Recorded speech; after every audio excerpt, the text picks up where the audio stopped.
Have you ever sat in traffic on a Monday morning, staring out the window and asking yourself, why am I doing this job? Why do I keep repeating this exhausting cycle without ever feeling happier? You're not alone. In the US, millions of people go through life without a clear why. They have a paycheck, a job, even what many would call stability. Yet deep down, they still feel empty. And that's exactly why you need Start With Why by Simon Sinek, one of the most searched for summary books and audiobooks out there. It reveals how great leaders and legendary brands discover their purpose and turn it into an endless source of inspiration. If you want to dive into these lessons, hit like on this video and follow the channel so you won't miss any valuable audiobook summaries.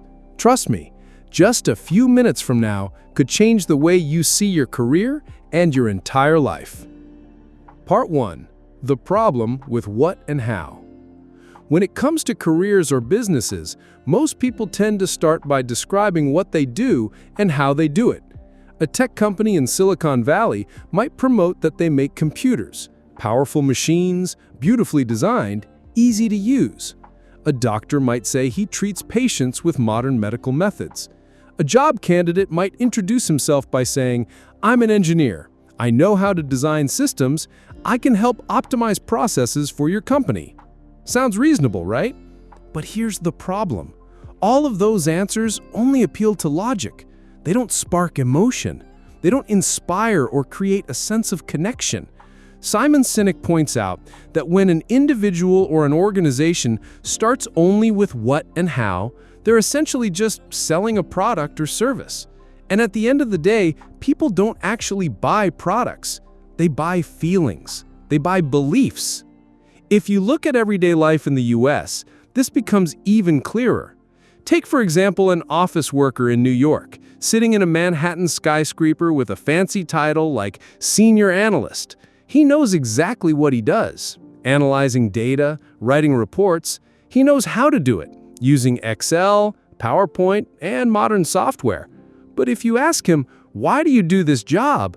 Most will answer, to pay rent, to pay off student loans, to keep health insurance. That's a practical answer, but it's not a true why. It doesn't create meaning. It doesn't inspire. And that's why millions of Americans fall into burnout, trapped in the dull cycle of waking up, going to work, paying bills, and repeating it all over again.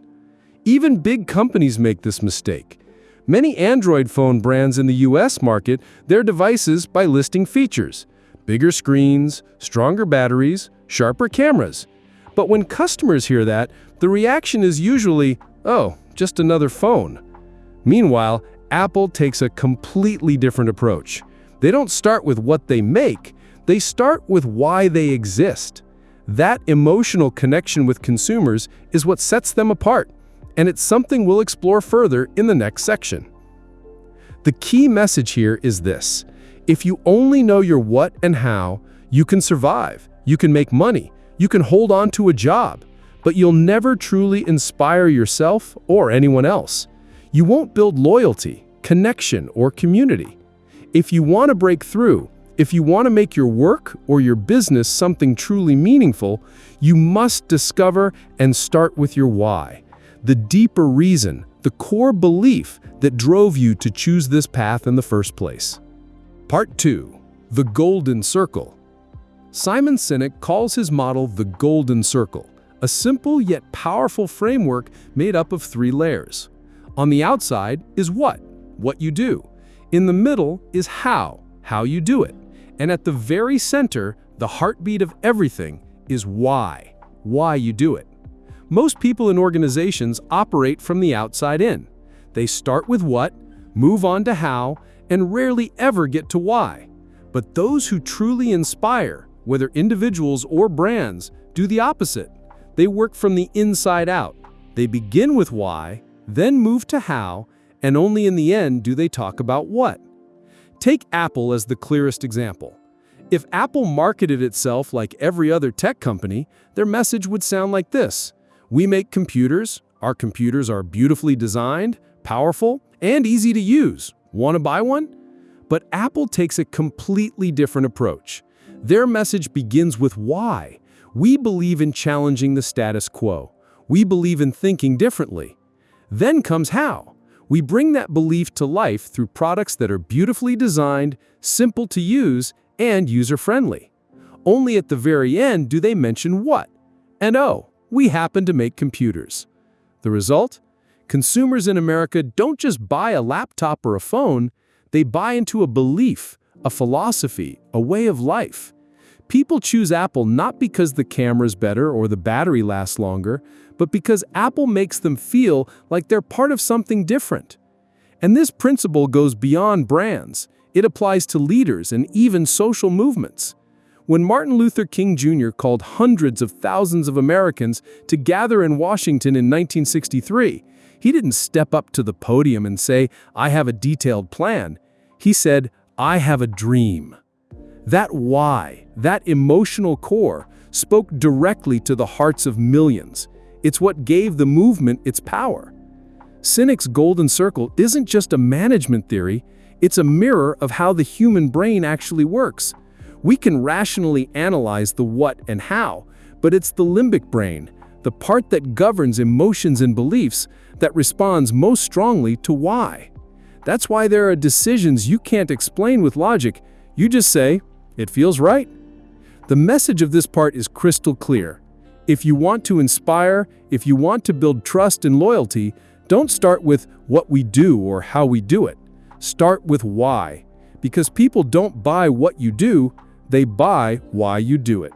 And once your why is clear, everything else naturally becomes stronger. Part 3. Why does why matter so much? The core point Simon Sinek emphasizes is this: people don't make decisions purely with logic, they make them with emotion. Neuroscience explains why.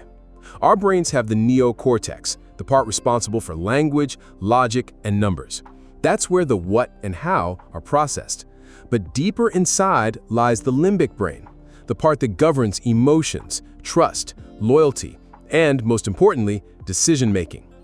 The limbic brain has no capacity for language, but it drives most of our actions.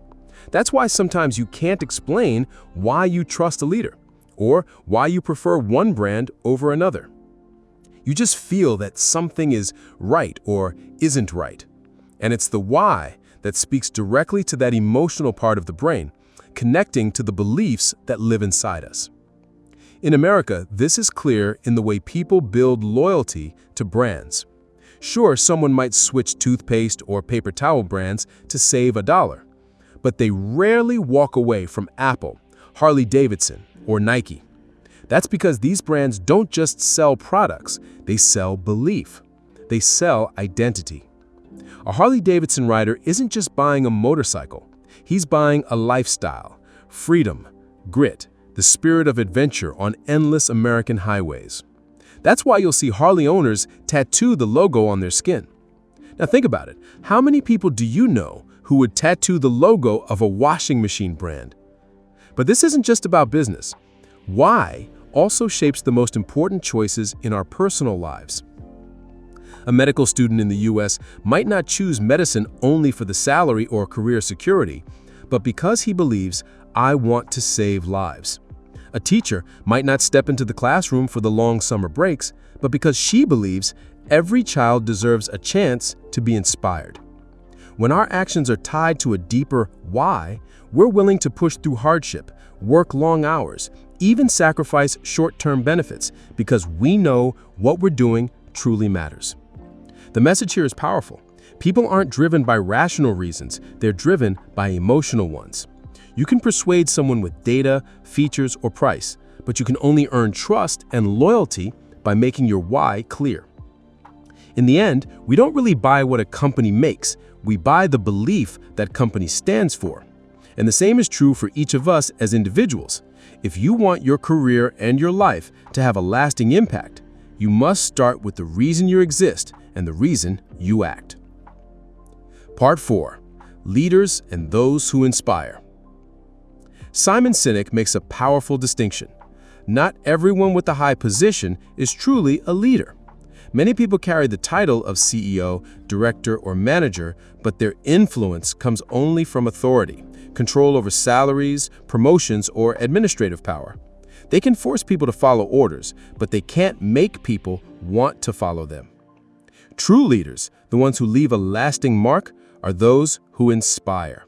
They don't rely on titles or power. They lead through belief, through the ability to stir emotions and paint a vision others want to be a part of. Look at American history. In 1963, when Martin Luther King Jr. stood before hundreds of thousands in Washington, he didn't walk on stage with a detailed plan, a list of policies, or a step-by-step strategy for achieving racial equality.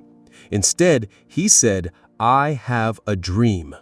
Those 4 words weren't a strategy, they were a call from the heart, one that touched the deepest aspirations of millions of Americans. That's the power of an inspiring leader. They don't tell people to follow, they make people want to walk alongside them. The same distinction shows up in business. A Wall Street manager can order employees to stay late by dangling the promise of a bonus. But Steve Jobs was different. When building Apple, he didn't just hire skilled engineers to work for him. He recruited people who believed in his why, people who shared the conviction that they were changing the world through technology. As a result, employees weren't just working for a paycheck, they were working for a belief. And that belief fueled the creation of products that shaped the world. You can even see the difference in everyday American life. One restaurant owner might keep staff by offering slightly higher wages than a competitor. But another owner who creates an environment where employees feel they're doing something meaningful, like saying, "We don't just serve food, we create family memories," will earn loyalty and dedication that money alone can't buy. The message here is clear. True leadership doesn't come from a title or authority. True leadership comes from the ability to inspire. People may obey a boss because they fear losing their job, but they will follow an inspiring leader because they want to, because they believe. And it's that belief that carries the real power to move a team, an organization, or even an entire movement. Part 5. Loyalty and Belief. Simon Sinek points out that people are not loyal to products, they're loyal to beliefs. That's why some companies merely have customers, while others build lifelong communities. When a business makes its why clear, it creates something that data, discounts, or advertising alone can never buy: loyalty. And true loyalty is so strong that it endures mistakes, crises, and even temporary failures. Take Harley-Davidson, for example. From a technical perspective, plenty of American and Japanese motorcycle manufacturers make bikes that are faster, more reliable, and more fuel efficient. Yet Harley-Davidson still has millions of devoted fans. These aren't just riders, they live the Harley lifestyle. You see the Harley logo on jackets, helmets, and even tattooed on people's skin across America. Nobody tattoos the logo of a washing machine or a phone company. But with Harley, customers aren't just buying a bike, they're buying an identity. They're buying into the belief that they are free, strong, and ready to live life on their own terms.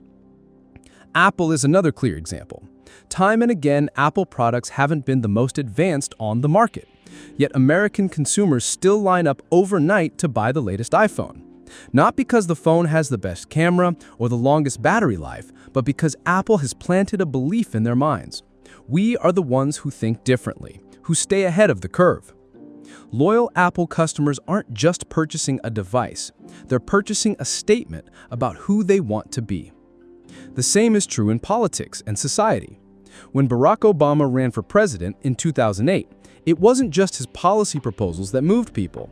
What inspired millions of Americans, especially the younger generation, was the simple but powerful slogan, "Yes, we can." That wasn't just a campaign message, it was a collective belief in hope, in change, in a better future. And that belief drove people to volunteer, to dedicate their time, to stand in line for hours just to cast a vote for him. The takeaway here is clear. If you want to build a lasting career, brand, or organization, you need more than customers. You need people who believe what you believe, because belief creates loyalty, and loyalty carries you through the hardest times. People might buy your product once because of price, but they'll stay with you because of your why. And that is the foundation of long-term success. Part 6. Start with yourself. One of Simon Sinek's most important points is this: if you want to inspire others, you must first live your own why. If you just talk about it without truly believing it, people will eventually see through the act. Belief cannot be faked, and inspiration cannot be borrowed. A true leader is someone who allows their why to guide every decision in both their professional and personal life. In America, countless young people go to college simply because they've heard this major guarantees a good job, or because their parents told them so. They graduate, enter the workforce, land stable jobs with decent pay. And yet over time, they feel increasingly empty inside. They start asking themselves, what am I doing all this for? This silent crisis often hits in their 30s or 40s, working hard but feeling no meaning. By contrast, those who begin with their why tend to find deeper fulfillment, even if their path is harder at first. Take Howard Schultz, the founder of Starbucks. Schultz didn't just open a coffee shop to sell drinks. His why was to create a third place, a space between home and work where people could connect, feel welcome, and belong. That vision turned Starbucks into a familiar part of American life. Not just a coffee chain, but a cultural experience woven into daily routines.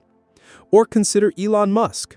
While many people disagree with his management style, no one can deny that Musk lives authentically with his why: to change the future of humanity. Tesla isn't just an electric car company, and SpaceX isn't just a rocket manufacturer. Both are driven by his belief that humanity must pursue a sustainable and multiplanetary future. That why has attracted some of the brightest engineers and scientists in the world, many of whom willingly work long hours, sometimes for less pay than at other tech giants, because they share the same mission. Sinek emphasizes that a why is not just a catchy slogan you hang on a wall. It's a compass that guides every choice: who you hire, what products you build, and how you treat your customers. If you don't live by it, your words are hollow. The ultimate message of this chapter is simple but powerful. If you want to change the world, you must first change yourself. If you want to inspire others, you must be the first to live and act consistently with your why, because authenticity is what builds trust, and trust is the foundation of all lasting leadership. Part 7. Spread and amplify the why. A why doesn't stop at the individual or a small group. When shared in the right way, it can grow into a movement, a wave of social change.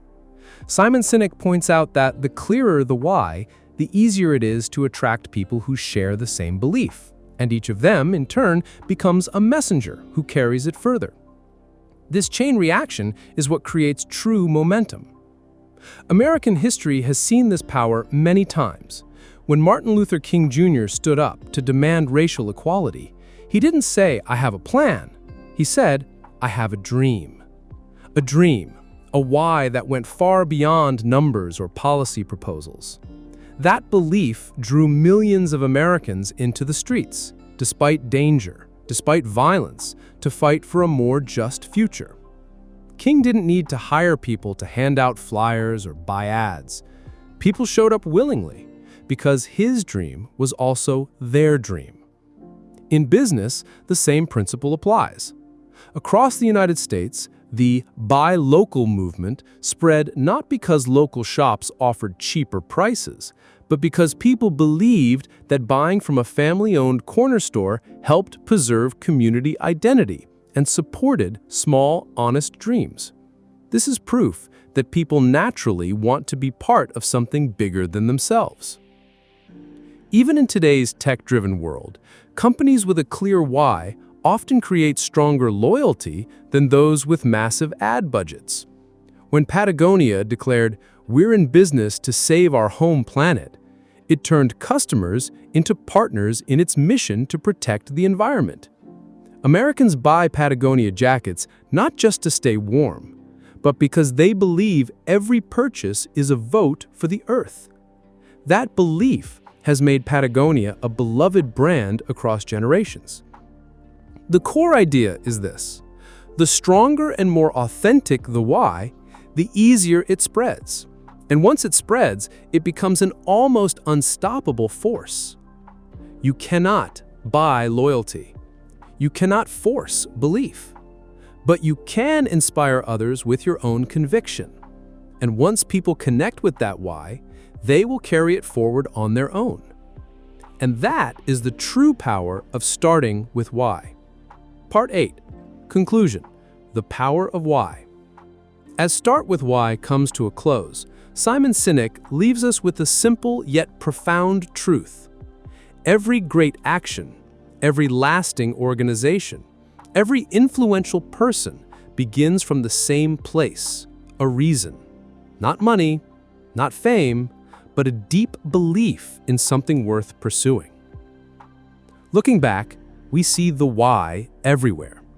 It's what gives ordinary people the courage to spark extraordinary change. It's what turns simple products into cultural icons. It's what transforms a job into a mission that inspires.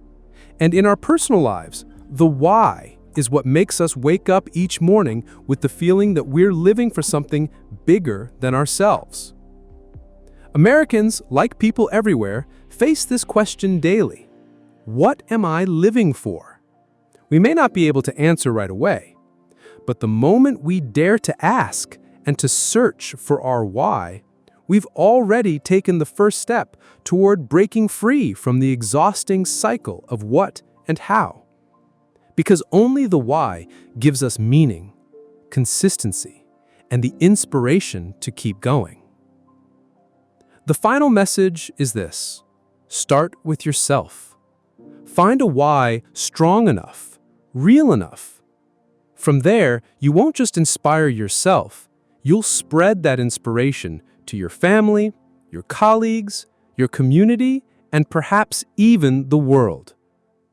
If you found this summary helpful, don't forget to hit the like button so I know you'd like more audiobook summaries. And be sure to follow the channel to join me on this journey of exploring books that can change the way you see money, career, and life itself. Because who knows, one day you may become the one who inspires others simply by starting with why.